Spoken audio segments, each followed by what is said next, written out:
kami bantu buat perusahaan Bapak dulu. Iya. Itu urusan nanti lah. Jualan gampang lah Pak. Nanti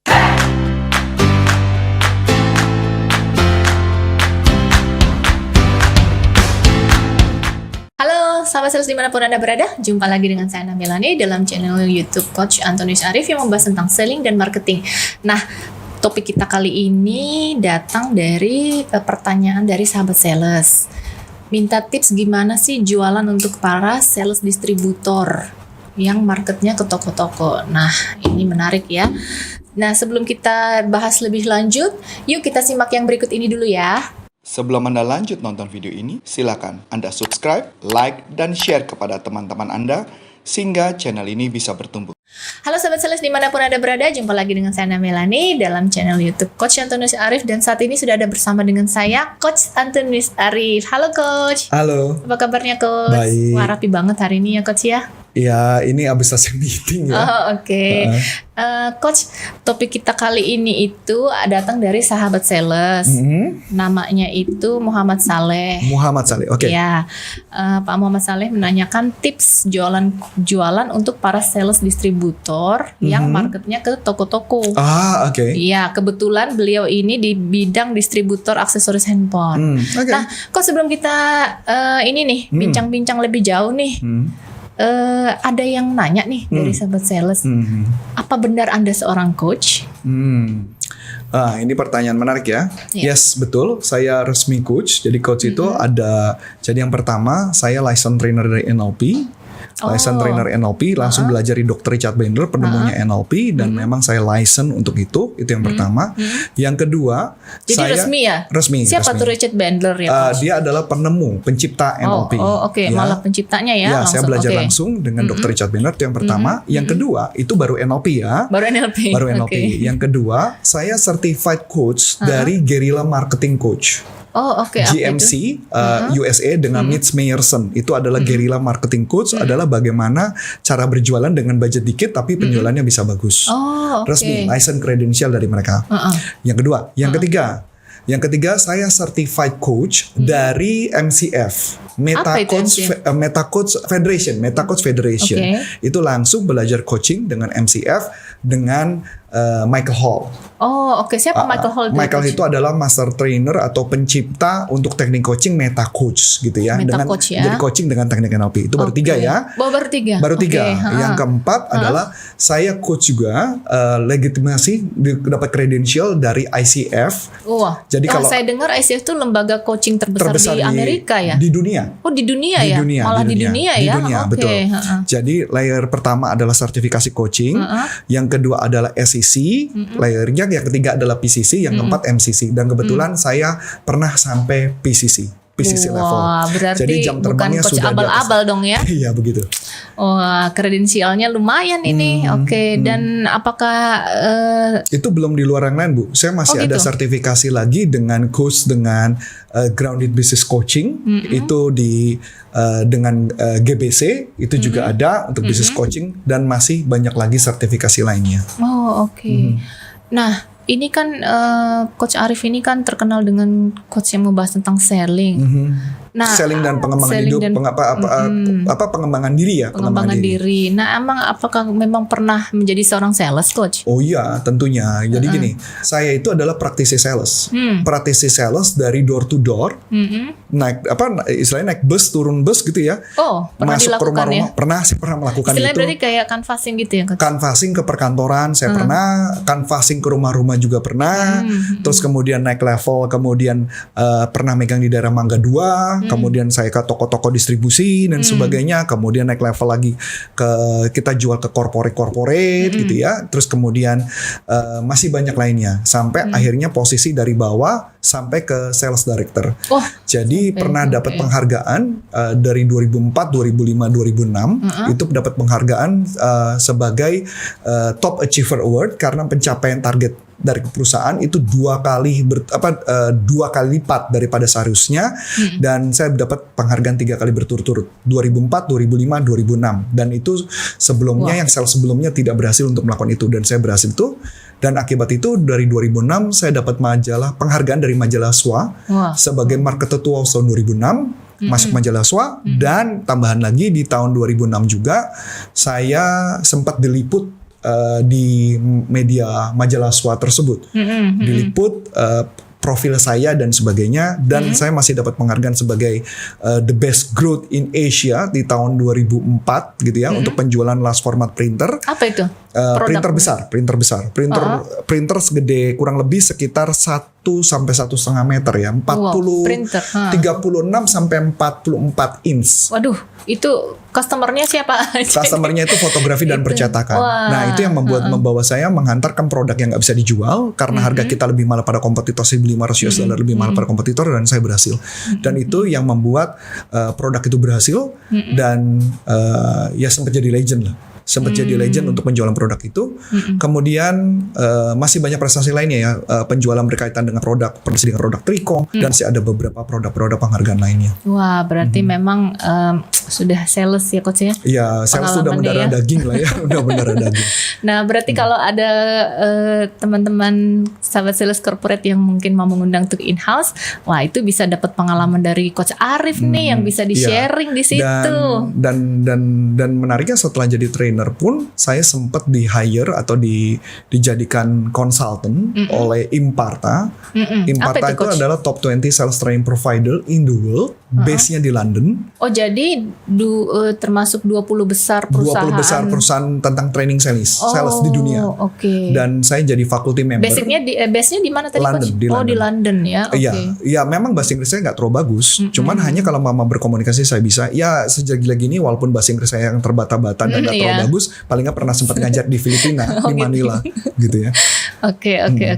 Maksudnya ada project dari Imparta juga. Ya, jadi ada project Imparta. Kalau mungkin buat teman-teman nggak tahu Imparta itu adalah salah satu perusahaan terbesar yang advisor ya. Jadi ada advisornya itu Neil Rackham.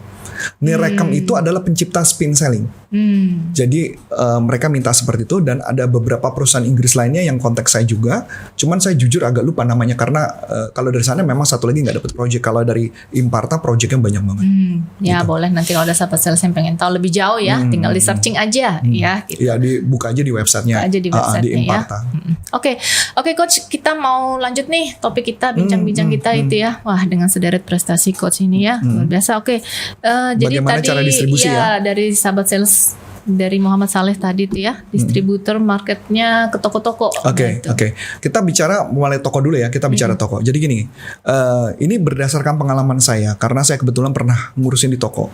Jadi gini, kasih gambaran. Biasanya kalau permainan distribusi itu permainannya ada 2 cara permainannya. Bisa juga artinya adalah customer baru dan customer lama, gitu ya. Jadi ada customer baru dan customer lama. Nah biasanya kalau customer lama udah nggak usah di-issue lah, nggak usah dibahas gitu ya. Walaupun sebenarnya banyak trik-triknya juga, yang gimana customer lama itu bisa omset yang tadi berapa, kita bisa bikin gelembungin omsetnya bisa besar. Dan memang saya tahu banget banyak isu-isu di luaran sana dulu adalah produk-produk katanya kesannya kalau jualan tuh mesti bayarnya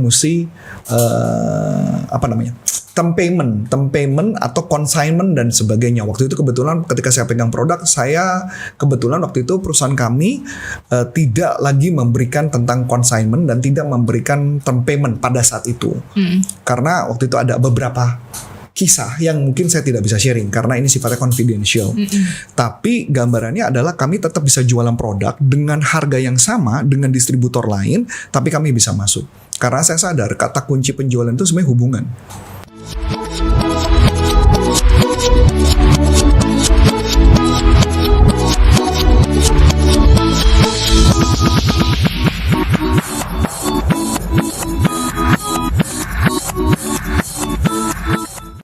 Hubungan baik.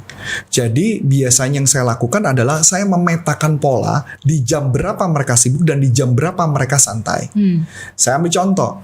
Kalau pengalaman saya adalah rata-rata di proses dari buka toko sampai toko baru start 1 jam itu masih sepi. Setelah dari 1 jam itu baru rame. Nah itu yang pengalaman saya. Jadi biasanya saya melakukan pendekatan di masa itu. Nah buat saya adalah ketika saya jualan biasanya kita bergaul dengan tukang tagih sebenarnya. Tukang tagih maksudnya tukang tagih apa? Tukang tagih di toko-toko tersebut. Yang produk-produk pada consignment dan sebagainya kita deketin. perhatikan pola ketika mereka ditagih di jam berapa. Misal contoh, ada satu toko biasanya nyebut penagihan hanya di hari Selasa, penagihan hanya di hari Rabu, dan jam berapa tagihnya. Nah, biasanya saya suka nongkrong di beberapa toko yang tukang tagihnya rame, kemudian saya ajak ngobrol tukang tagihnya. Nah, pertanyaan menarik dong. Ngapain saya nongkrong? Saya cuma nanya, ini bayarnya bagus apa enggak? Paham nggak maksudnya? Ya. Kalau bayarnya bagus artinya apa? Resikonya kecil kalau saya berbisnis dengan mereka. Tetapi kalau tuh tagihnya susah, berarti saya sudah tahu ini orang nggak bisa dibuat mainan juga gitu. Mendingan saya nggak nawarin. Iya, sebenarnya Itu dulu. dihindari dulu ya. Betul. Nah, ketika di toko-toko itu juga saya menemukan ada jam-jam di mana pemilik toko kabur. Oh, ini pengalaman waktu kos dulu juga. Iya, ini pengalaman pribadi. Jadi gini, kabur Oke. itu pengertiannya tidak di tempat. Tidak di tempat bisa macam-macam. Sengaja supaya nggak bisa ditagih, atau dia mau melakukan sesuatu. Nah, tugas saya adalah mencari tahu mereka nongkrong di mana. Kebetulan saya tahu banget di daerah Mangga 2 dulu ada satu kafe jadi tempat tongkrongan para pemilik toko. Dan mereka ngapain? Cuman ngopi, makan roti, udah. Nah, saat itulah saya deketin mereka. Saya keluarin duit pribadi. Nah, ajak ngobrol, diskusi. Abis itu mereka gak ngomong bisnis. Dia cuma nanya, lo dari mana? Kita cuma ngomong, kami dari ini. Oh, barang lu mahal semua. Pasti gitu pertama ngomongnya. Udah pastilah. Dia ngomong, barang lu mahal semua. Iyalah, pasti mahal lah. Ya karena lu belum pernah belanja sama gue, pasti mahal. Kok gitu? Ya iyalah, kalau mama lu punya komitmen sama gua jualan, lu ngambil barang gua, punya komit. Kita udah tahu ya bahwa ini orang pembayarannya bagus. Kalau punya komitmen, kita bisa kasih harga spesial. Tapi komitmen, nggak bisa lah, mana bisa lah. Kita bisa ngambil ketengan sama sana. Ya udah, kalau ngambil ketengan sama dia juga gua nggak rugi. Cuma satu rugi lu. Kaget dong. Kok rugi gua satu? Iya, lu nggak akan pernah menjadi master dealer kita. Wih. Kalau nggak jadi master dealer, kerugiannya apa? Perusahaanmu tidak akan pernah bisa jadi besar banget. Mau nggak kalau mau gue bantuin? Nah, itu kata kuncinya adalah saya begitu meyakinkan pada saat penjualan itu. Karena itu memang cara jualannya.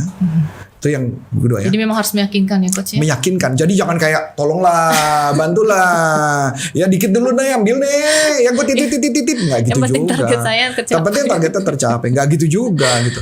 Nah, Oke. terus itu yang pertama. Yang kedua, biasanya yang saya lakukan adalah saya bagi-bagi brosur. Bagi brosur, bukan brosur sih, tepatnya price list sebenarnya. Jadi itu senjata saya sih kalau jualan. Jadi saya bawa price list, saya bagiin. Nah, yang saya temukan di toko handphone beberapa adalah bagi-bagi brosur atau bagi-bagi price list. Orangnya cuma bagi doang terus pergi. Oh. Yang suruh bagi siapa? Bukan salesnya. Yang bagi siapa? Entah siapa gitu ya. Kurirnya. Oh, kurirnya. Itu yang saya sering temukan di toko komputer maupun di toko handphone. Sedangkan kami di perusahaan kita adalah price list. Ini adalah cuman pemancing buka obrolan. Tidak, ini harganya nggak bagus, Bu. Harganya nggak bagus. Udah pasti prosesnya nggak bagus harganya. Tapi situ ada spek, produk, tipe, ya, harga, udah pasti jelek. Pasti dengan lihat mahal, ya memang mahal. Tapi beda ketika saya bagi brosur, saya bagi price list, ketika saya bagi, dia baca kan, kok, kan gitu ya, kok, dari ini, iya kok, saya nggak jalan. Kalau orang lain di ngapain? situ ya. Kalau orang lain kan bagi tuh, flyering tuh, Ya, jalan. Kalau saya enggak, satu brosur. Saya wajibkan kepada diri saya ketika jualan ke toko-toko tersebut, saya wajibkan setiap bagi brosur saya harus ngobrol. Setiap saya bagi brosur saya harus ngobrol.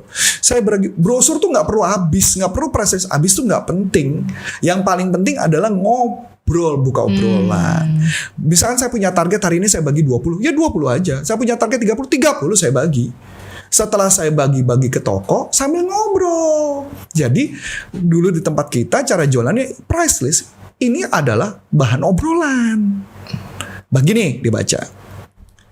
Oh, lu punya nih merek Hewlett Packard nih, HP.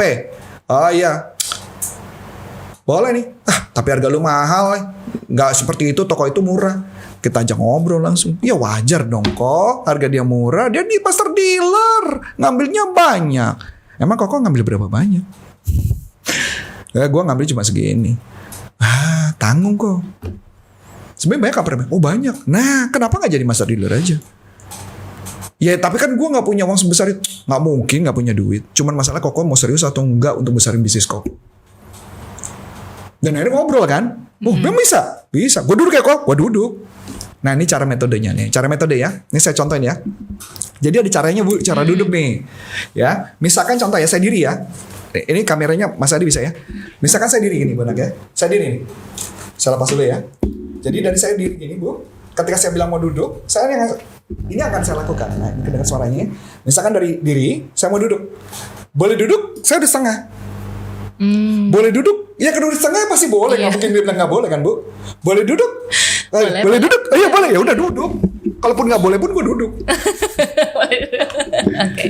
Itu yang kemudian saya lakukan dan akhirnya saya ngobrol. Ngobrol sama mereka, jadi ajak ngobrol dan sebagainya. Itu adalah cara hipnosis sebenarnya dengan pura-pura setengah duduk. Jadi kayak gitu. Atau contoh nih, ada yang ditelepon, saya ditelepon nih sama satu toko, ditelepon. Rif, lo ada nggak barang gini? Ada. Berapa harganya segini? Segini. Ah mahal harga lu. Udah saya catat namanya ini yang telepon saya sini. Terus gue tanya tokonya di mana? Di sini. Nomor berapa tokonya? Segini. Lantai berapa? Oke. Apa saya lakukan pas makan siang saya samperin. Ngapain? Ngobrol. Saya sengaja ngobrol atau ngajakin makan siang bareng. Makanya dulu kalau di toko sakit tipes udah langganan sih. Kuping berdarah itu udah normal. Karena telepon tuh 2 kan. Telepon 2 kiri kanan dan sebagainya. Itu dulu dilakukan. Makanya kan wajar kalau saya bisa berhasil dapat prestasi itu. Ya oke. Jadi memang cara toko adalah price list itu jangan di flyering tapi dibagi, ajak ngobrol. Berarti bukan hanya kerja keras tapi kerja cerdas. Atau contoh deh, anggaplah dicuekin lah Bu ya. Misalkan dicuekin nih, aku bagi brosur nih. Tak, dipegang kan? Tak. Oh ini, saya nggak gerak, saya diem aja situ. Terus saya tanya, pernah belanja? Dulu, kok nggak belanja lagi? Ada aja obrolan. Saya harus memancing supaya terjadi obrolan. Itu yang saya lakukan. Oke. Emang seorang sales wajib untuk membuka obrolan ya Coach? Iya, jadi jangan ya kebanyakan sales adalah salahnya begini Bu, brosur atau prices itu jangan flyering. Cuman dibagiin selesai itu sudah. Ya salah, itu adalah bahan obrolan. Dan mungkin dari bahan obrolan itu malah kita dapat project lagi. Betul, karena kita sadar bahwa closing itu adalah jalin hubungan. Mana pernah selama Ibu kenal saya, pernah nggak saya ngomong langsung to the point? Nggak pernah.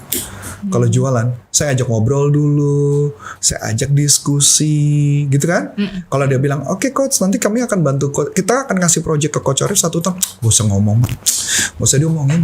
Yang penting apa yang bisa kami bantu buat perusahaan Bapak dulu, itu urusan nanti lah. Jualan gampang lah Pak, nanti pelatihan saya gampang lah. Yang penting kami bisa bantu perusahaan Bapak apa enggak. Kalau kami nggak bisa bantu itu sulit. Makanya kenapa mereka suka balik lagi ke kita. Oke. Jadi apa? Stop selling. Start helping ya. Nah kali ya sahabat sales, bincang-bincang kita kali ini dengan Pak Muhammad Saleh semoga terjawab ya apa yang sudah ditanyakan tadi. Nah buat sahabat sales lainnya kalau masih ada pertanyaan boleh langsung dilayangkan ke channel YouTube kami. Nah Coach Arif, nih kira-kira kalau ada yang mau tahu tentang info-info tentang training selling mau bisa kemana nih? Salesuniversity.id. Ya, di sana ada pelatihan saya, pelatihan selling. Jadi Anda bisa ikutin dan biasanya ada harga-harga spesial. Dan juga kalau Anda mau ikut pelatihan saya Zoom online dan sebagainya, Anda bisa masuk ke corporaconsulting.com. Di sana ada jadwal-jadwal pelatihan saya. Nah, jadi langsung aja di sana buat pelatihan motivasi bisa masuk ke pelatihanmotivasi.id. Itu aja? Ya, itu saja sahabat sales. Terima kasih. Dan dengan saya Melanie dan saya Coach Antoni Sarif mengucap banyak terima kasih, sukses buat Anda dan sampai jumpa. Salam performa. Bye-bye. Bye.